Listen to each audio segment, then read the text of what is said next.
Everyone, so guys कैसे हैं आप सभी? आशा है आप सभी अच्छे होंगे, मस्त होंगे, स्वस्थ होंगे और जोर शोर से आप सबकी पढ़ाई चल रही होगी। सो गाइस हमने चरक क्षमता सूत्र स्थान एक दीर्घ जीवितीय अध्याय चैप्टर को स्टार्ट कर दिया था और लास्ट लेक्चर में हमने डिटेल में आयुर्वेद के अवतरण टॉपिक को पढ़ा था। क्योंकि इस टॉपिक को पढ़ाए हुए काफी ज्यादा समय हो गया है, इसलिए आज के इस लेक्चर में मैं क्या करूंगा, सबसे पहले इस टॉपिक को शॉर्ट एंड कंसाइज फॉर्म में आपको रिवाइज कराऊंगा। उसके बाद आज का हमारा जो टॉपिक है जो कि है सट पदार्थ विज्ञान, इस टॉपिक को हम स्टार्ट करेंगे। ठीक है, तो चलिए टाइम को ज़्यादा वेस्ट नहीं करते हुए आज का जो लेक्चर है इसे हम स्टार्ट करते हैं। तो गाइस मैंने आपको बताया था कि कैसे आयुर्वेद की उत्पत्ति हुई है, तो बताइए मेरे को कैसे आयुर्वेद का अवतरण हुआ था। तो सबसे पहले ब्रह्मा जी ने आयुर्वेद के ज्ञान का स्मरण किया था। स्मरण कहने का तात्पर्य यहाँ पर किसे लिया गया है? तो स्मरण कहने का तात्पर्य यहाँ पर लिया गया है कि चूंकि आयुर्वेद कैसा है बच्चों? नित्य है। आयुर्वेद कैसा है? शाश्वत है। यानी कि आयुर्वेद की ना तो उत्पत्ति हुई है और ना ही ये आगे जाके क्या होगा, नष्ट होगा। ठीक है, तो इसीलिए यहाँ पे स्मरण शब्द का उपयोग किया गया है। ब्रह्मा जी ने आयुर्वेद की उत्पत्ति नहीं की थी, ब्रह्मा जी ने सिर्फ और सिर्फ क्या किया था? आयुर्वेद के ज्ञान का स्मरण किया था। ठीक है, तो इस तरह से चूंकि आयुर्वेद कैसा है बच्चों? शाश्वत है। आयुर्वेद कैसा है? नित्य है। इसलिए यहाँ पे ऐसा बोला गया है कि सबसे पहले ब्रह्मा जी ने आयुर्वेद के ज्ञान का स्मरण किया, फिर ब्रह्मा जी ने इस आयुर्वेद के ज्ञान को किससे अवगत कराया? दक्ष प्रजापति को। फिर दक्ष प्रजापति ने अश्विनी कुमारों को, फिर अश्विनी कुमारों ने भगवान इंद्र को आयुर्वेद का ज्ञान दिया। ठीक है, उसके बाद जब प्राणी जगत में रोग उत्पन्न होने लगे थे तो इन प्राणियों पर कई सारे ऋषि मुनि दया भाव रखते हुए हिमालय के एक शुभ स्थल पर एकत्रित हुए और एकत्रित होकर उन सभी ने विचार विमर्श किया और विचार विमर्श करके फाइनल निष्कर्ष ये निकाला कि रोगों की शांति का उपाय किसके पास है? भगवान इंद्र के पास है। फिर बाद में फिर से विचार विमर्श हुआ कि भगवान इंद्र के पास रोगों की शांति का उपाय प्राप्त करने के लिए कौन जाएगा? तो फिर विचार विमर्श करके फाइनल निष्कर्ष ये निकाला कि चूंकि भारद्वाज क्या है? महान तपस्वी है। भारद्वाज क्या है?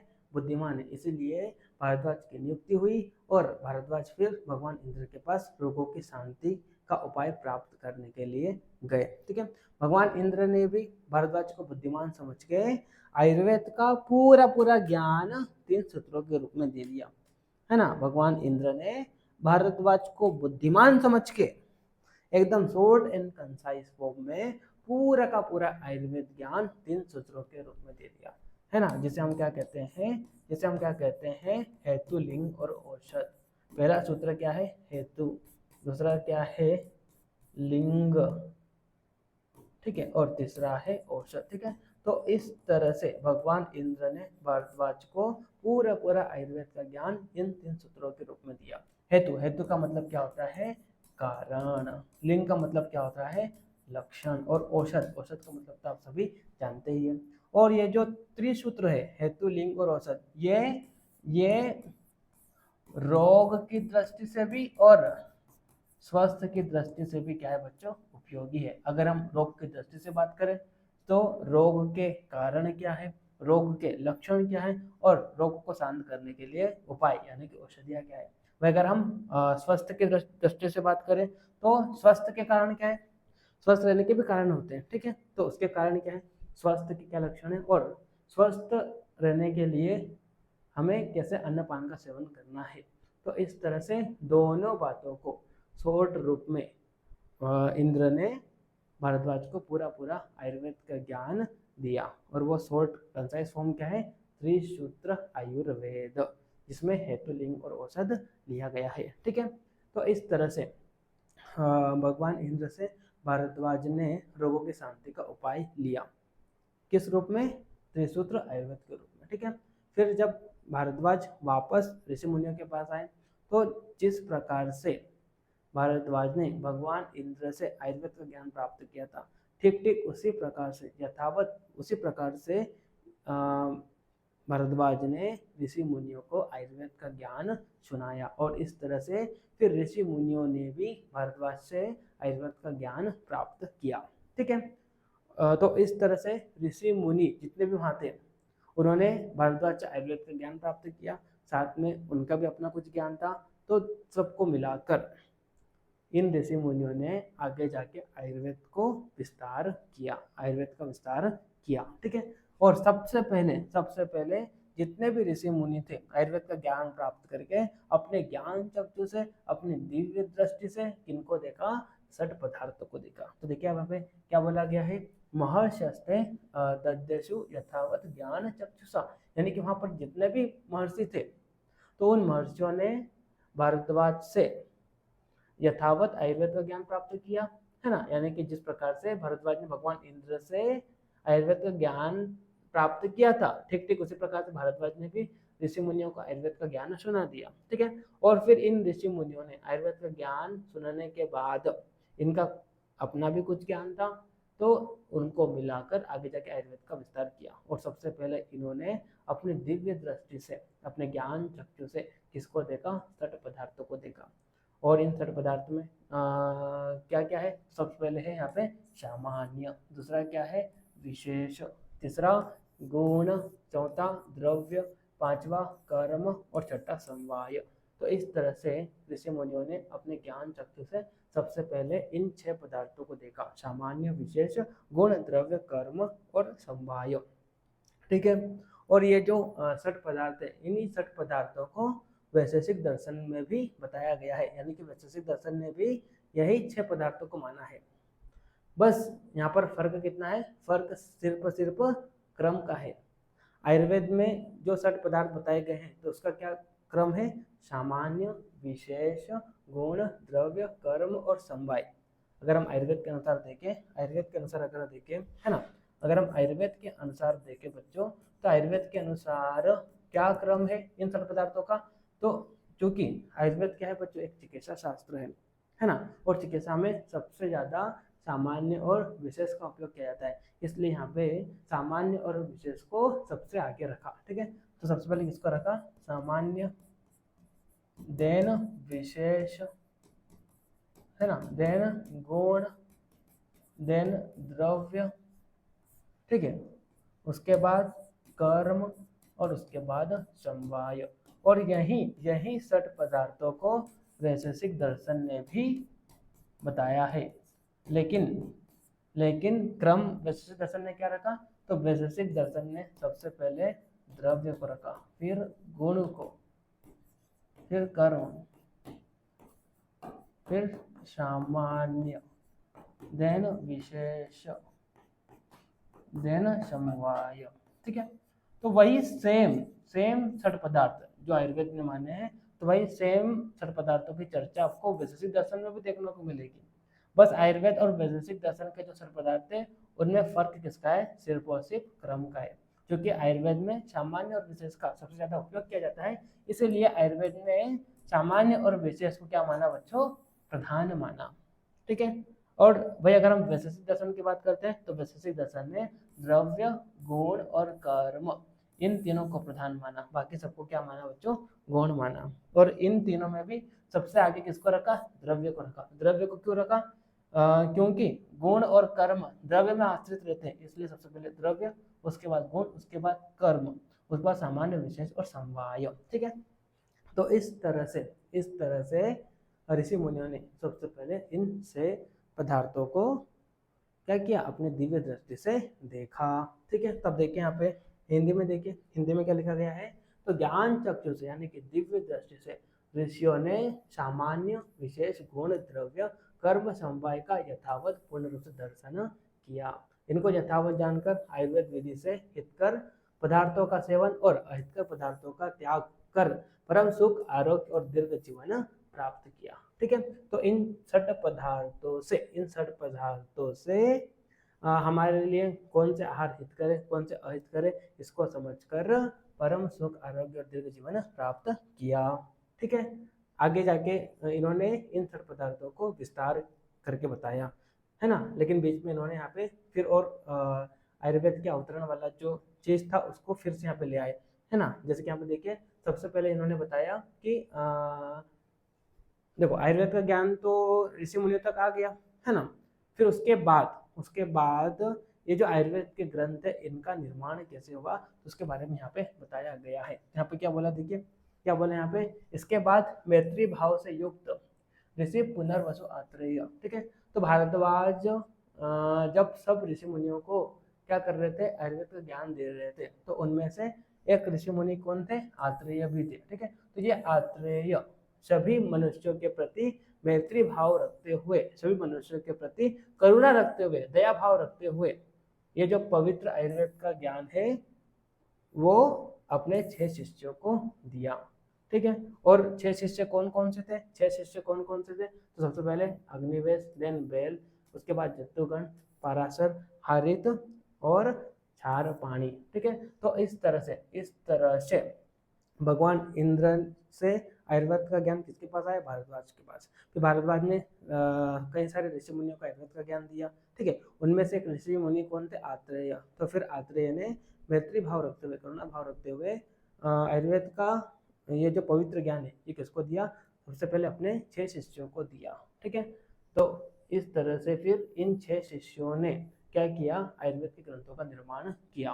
ठीक है, चूंकि इन 6 शिष्यों में सबसे ज्यादा बुद्धिमान कौन थे? अग्निवेश थे। तो इन्होंने अग्निवेश तंत्र नामक, है ना, अग्निवेश तंत्र जिसको हम आज पढ़ रहे हैं, आज जो हम चरक संहिता पढ़ते हैं तो वो अग्निवेश के द्वारा ही रचा गया एक प्रकार से। बाद में चरक आए थे, महर्षि चरक, उन्होंने उसमें संशोधन किया तो उनके नाम से चरक संहिता पड़ गया, लेकिन वो लिखा गया किसके द्वारा है? अग्निवेश के द्वारा है। ठीक है, अग्निवेश ने, क्योंकि इन 6 शिष्यों में सबसे ज्यादा बुद्धिमान कौन थे? अग्निवेश थे, तो अग्निवेश ने अग्निवेश तंत्र नामक ग्रंथ की रचना करी सबसे पहले। हालांकि ये 5 जो शिष्य और है, इन्होंने भी अपनी अपनी संहिता की रचना करी। जैसे कि बात करते हैं भेल, तो भेल ने भेल संहिता, है ना। हारित की बात करते हैं तो हारित संहिता। तो इस तरह से इन्होंने भी ग्रंथों की रचना करी थी, लेकिन सबसे ज्यादा जो ग्रंथ प्रचलित हुआ तो किसका था? अग्निवेश का था। ठीक है, तो इस तरह से फिर आगे जाके आयुर्वेद ग्रंथों का निर्माण हुआ। ठीक है, चलिए फिर आगे बढ़ते हैं, है ना। अब आयुर्वेद की परिभाषा, चलिए अब यहाँ पे सबसे पहले आयुर्वेद के ग्रंथ में आयुर्वेद की परिभाषा की बात की गई है। यहाँ पे क्या बोला? क्या होता है आयुर्वेद? क्या होता है आयुर्वेद? तो देखिए यहाँ पे हिता हितम सुखम दुखम आयुषतस्य हिता हितम मानव च तच्च यत्र उक्तम आयुर्वेद स उच्यते। ठीक है, तो जिस शास्त्र में हित आयु, अहित आयु, सुख आयु और दुख आयु, इन 4 आयु का वर्णन किया गया है और साथ में इन आयु के मान का वर्णन किया गया है, तो उस शास्त्र को क्या कहते हैं बच्चों? उस शास्त्र को आयुर्वेद कहते हैं। ठीक है, तो जो भी शास्त्र जिसमें भी किसकी बात हुई है? इन 4 आयु की बात हुई है। पहली क्या है? हित आयु, उसके बाद अहित आयु, देन सुख आयु, देन दुख आयु। तो जिस भी शास्त्र में, है ना, जिस भी शास्त्र में हित आयु, अहित आयु, सुख आयु, दुख आयु और इस आयु का मान यानी कि मेजरमेंट, है ना, एक व्यक्ति कितने समय तक जिंदा रहेगा, इस प्रकार से उस पर भी वर्णन किया गया है, तो ऐसे शास्त्रों को क्या कहते हैं बच्चों? आयुर्वेद कहते हैं। ठीक है, हित आयु का मतलब क्या होता है? हित आयु का मतलब क्या होता है? तो जिसका क्या है बच्चों? धर्म पूर्वक, जिसका क्या है बच्चों? धर्म पूर्वक जीवन है, तो उसकी कौन सी आयु होगी? हित आयु होगी, है ना। जिसका अधर्म पूर्वक जीवन है तो उसकी अहित आयु होगी। ठीक है, सुख आयु का मतलब क्या होता है? सुख आयु का मतलब होता है कि अगर हम कैसे बच्चों? स्वस्थ है, अगर हमारी इंद्रिया कैसी है बच्चों? स्वस्थ है, अगर हमारा शरीर स्वस्थ है ना, अगर हमारी इंद्रिया क्या है बच्चों? स्वस्थ है ना, हम कैसे हैं? बलवान है, हमें किसी प्रकार का रोग नहीं हो रहा है, जिसका मतलब हमारी आयु कैसी है? सुख आयु है। और इसके विपरीत अगर हमारा शरीर कैसा है? दुर्बल है, हमारी इंद्रिया कैसी है? दुर्बल है, और हम कैसे? हीन है, ठीक है, और हम रोगों से घिरे हुए हैं, तो हमारी आयु कैसी कहलाएगी? दुख आयु। ठीक है, तो जिस भी शास्त्र में इन 4 प्रकार की आयु, हित आयु, अहित आयु, सुख आयु, दुख आयु, इसका वर्णन किया गया है, साथ में इन आयु का क्या मान है इसका भी वर्णन किया गया है, तो वो शास्त्र क्या कहलाएगा बच्चों? आयुर्वेद कहलाएगा। ठीक है, जो भी शास्त्र, है ना, जो भी शास्त्र जिसमें इन चीजों का वर्णन किया गया है, तो वो शास्त्र क्या कहलाएगा बच्चों? आयुर्वेद कहलाएगा। ठीक है, चलिए फिर आगे बढ़ते हैं। तो देखिए यहाँ पे, है ना, इन 4 आयु तथा इन आयु के लिए हितकर एवं अहितकर आहार विहार का वर्णन किया गया हो तथा इन आयु की मान का वर्णन किया गया हो, तो इसे हम क्या कहते हैं? आयुर्वेद कहते हैं। ठीक है, तो देखिए यहाँ पे ये श्लोक इंपॉर्टेंट है, इस श्लोक को आपको याद कर लेना है। तो क्या बोले यहाँ पे? हित अहितम सुखम दुखम आयुस्तस्य हिता हिताम मानम च तच्च यत्रोक्तम आयुर्वेद से उच्यते। तो जिस शास्त्र में हित आयु अहित आयु सुख आयु और दुख आयु और इन आयु के लिए क्या हित करे क्या अहित करे इसका भी वर्णन किया गया, साथ में इन आयु का क्या मान है तो उसका वर्णन किया गया। तो इन सभी को मिलाकर जिसमें इसका वर्णन किया गया है शास्त्र में, है ना, तो ये सब क्या है, आयुर्वेद है। ठीक है, चलिए फिर आगे बढ़ते हैं, है ना। आयु के लक्षण तथा आयु के पर्याय, है ना। हाँ, अब यहाँ पे आगे ये बोला कि आयु क्या है। ऊपर हमने क्या बोला, हित आयु, सुख आयु, दुख आयु और अहित आयु। जिस शास्त्र में इन चार आयु का, साथ में इन आयु के लिए हितकर एवं अहितकर आहार विहार क्या है, और साथ में इन आयु का मान, इसका वर्णन किया गया। तो वह शास्त्र क्या है बच्चों, आयुर्वेद है। ठीक है, अब यहाँ पे ये बोला कि आयु का मतलब क्या होता है, तो उसके लिए यहाँ पे क्या बोला, आगे श्लोक दिया, शरीर इंद्रिय सत्व आत्म संयोग धारी जीवितम नित्यकश्च अनुबंधश्च पर्यायरुच्यते। ठीक है, यहाँ पर क्या बोला, शरीर इंद्रिय सत्व यानी कि मन और आत्मा, इन चारों के संयोग को, चार चीजें बोली यहाँ पे, शरीर इंद्रिय सत्व यानी कि मन और आत्मा, तो इन चार के संयोग को क्या बोला गया है, आयु बोला गया है। आयु या जीवन बोला गया है। जीवन किसे कहेंगे, तो अगर ये चार क्या है, ये चार का संयोग है, शरीर इंद्रिय सत्व और आत्मा, तो वो क्या कहलाएगा बच्चों, जीवन या आयु कहलाएगी। और इस आयु को क्या बोला गया है, धारी भी बोला गया है, जीवितम भी बोला गया है, नित्यक भी बोला गया, अनुबंध भी बोला गया है। यानी कि ये चार क्या है, इस आयु के पर्याय है।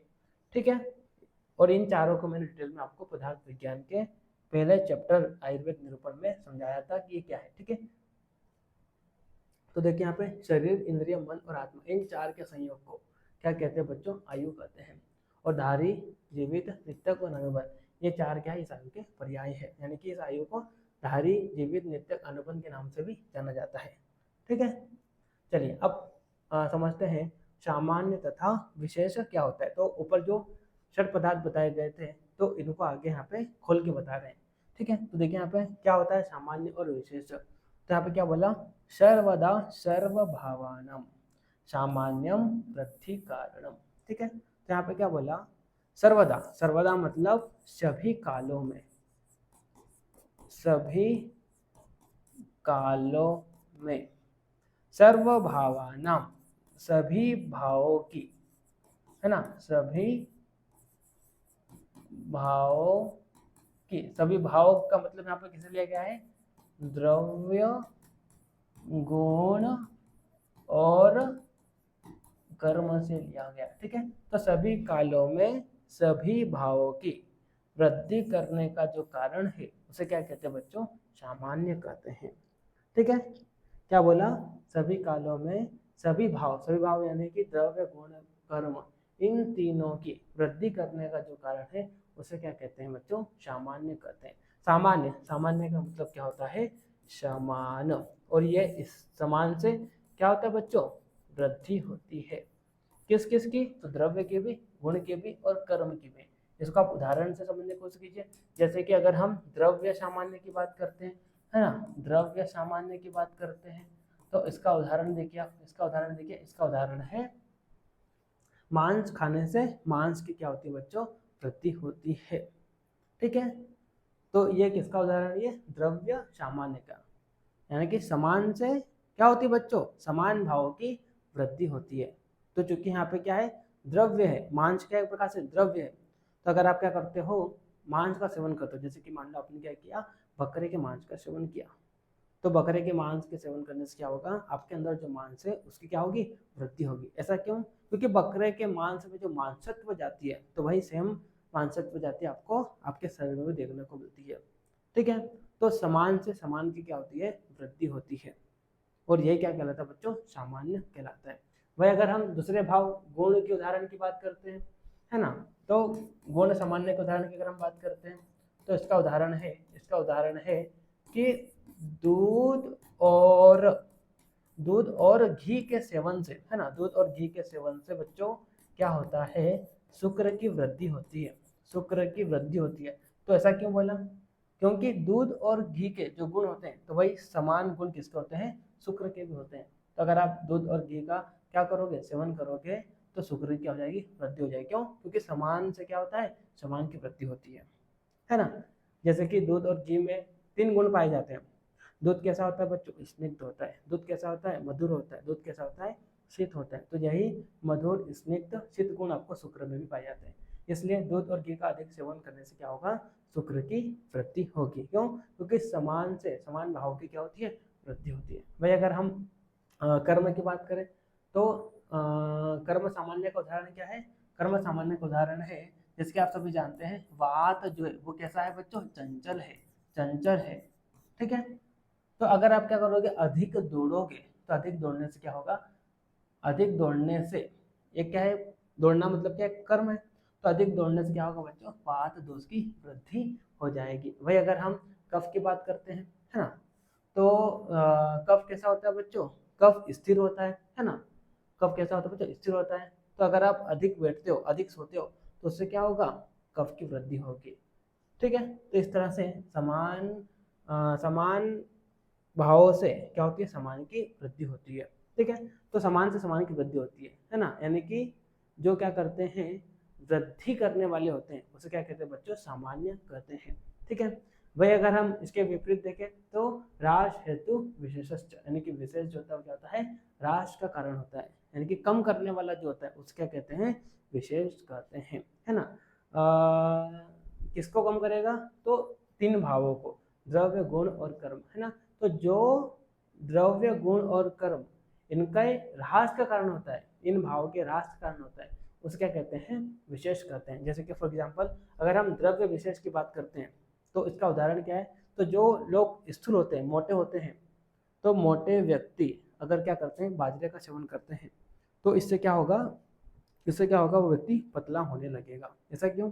क्योंकि मोटा व्यक्ति यानी कि उसके अंदर क्या है, कफ अधिक है। ठीक है, और बाजरा कैसा होता है बच्चों, रुक्ष होता है। कफ कैसा होता है, स्निग्ध है। ठीक है, तो बाजरे के सेवन करने से कफ का क्या होगा, ह्रास होगा। तो ये क्या है, एक प्रकार से द्रव्य विशेष का उदाहरण है। वही अगर हम गुण विशेष के उदाहरण की बात करते हैं तो गुण विशेष का क्या उदाहरण है ना। गुण विशेष की अगर हम बात करते हैं तो गुण विशेष का क्या उदाहरण है, तो जैसे कि आप सभी जानते हैं जो वात दोष है, वात दोष है, इसका क्या गुण है, तो वात दोष कैसा होता है बच्चों, रुक्ष होता है। वात दोष कैसा होता है बच्चों, लघु होता है। और वात दोष कैसा होता है बच्चों, शीत होता है। ठीक है, तो अगर मान लो वात दोष की क्या हुई है बच्चों, वृद्धि हुई है ना, तो वात दोष को कम करने के लिए आपको क्या करना है, तेल का प्रयोग करना है। क्यों? क्योंकि तेल कैसा होता है, तेल स्निग्ध होता है। ठीक है, तेल कैसा होता है, गुरु होता है। तेल कैसा होता है, तेल उष्ण होता है। ठीक है, तो तेल के प्रयोग करने से क्या हो जाएगा, वात का ह्रास हो जाएगा। ठीक है, तो ये क्या हो जाएगा, गुण विशेष का उदाहरण है। यानी कि जो क्या करने वाले हो, ह्रास का कारण हो, उसे क्या कहते हैं, विशेष कहते हैं। ठीक है, यहाँ पर क्या कर दिया, चूंकि वात की वृद्धि हुई थी, है ना, तो उसको आपको क्या करना है, क्षय करना है, उसका ह्रास करना है। तो आपको क्या करना है, तेल का प्रयोग करना है। ठीक है, तो तेल के प्रयोग करने से क्या हो जाएगा, वात का ह्रास हो जाएगा। ठीक है, गुण विशेष। ठीक है, वही अगर हम बात करते हैं कर्म विशेष की, तो अगर मान लो आप क्या कर रहे हो बच्चों, अधिक सॉरी, जैसे कि मान लो क्या हुआ बच्चों, आपके अंदर वात की वृद्धि हुई है ना। अब वात कैसा होता है बच्चों, चंचल होता है। तो आपको क्या करना है, आराम करना है, बैठना है, सोना है, जिससे क्या जाएगा, वात का ह्रास हो जाएगा। ठीक है, ये क्या है, कर्म विशेष का एग्जाम्पल। ठीक है, तो इस प्रकार से जो क्या करते हैं, सभी भावों की वृद्धि करने वाले होते हैं उसे सामान्य बोलते हैं, और इन भावों के ह्रास का जो कारण होता है उसे क्या कहते हैं, विशेष कहते हैं। तो भाव यानी कि द्रव्य गुण और कर्म। ठीक है, तो आई होप आपको सामान्य विशेष समझ में आ गया होगा, है ना। इनको हम डिटेल में पदार्थ विज्ञान में स्टडी करेंगे। ठीक है, तो चलिए इस तरह से आज के इस लेक्चर को यहीं तक रखते हैं। नेक्स्ट आने वाले लेक्चर में बाकी के जो पदार्थ है उनको भी हम परिभाषा देखेंगे। ठीक है, चलिए मिलते हैं नेक्स्ट लेक्चर में, तब तक के लिए okay bye, see you again.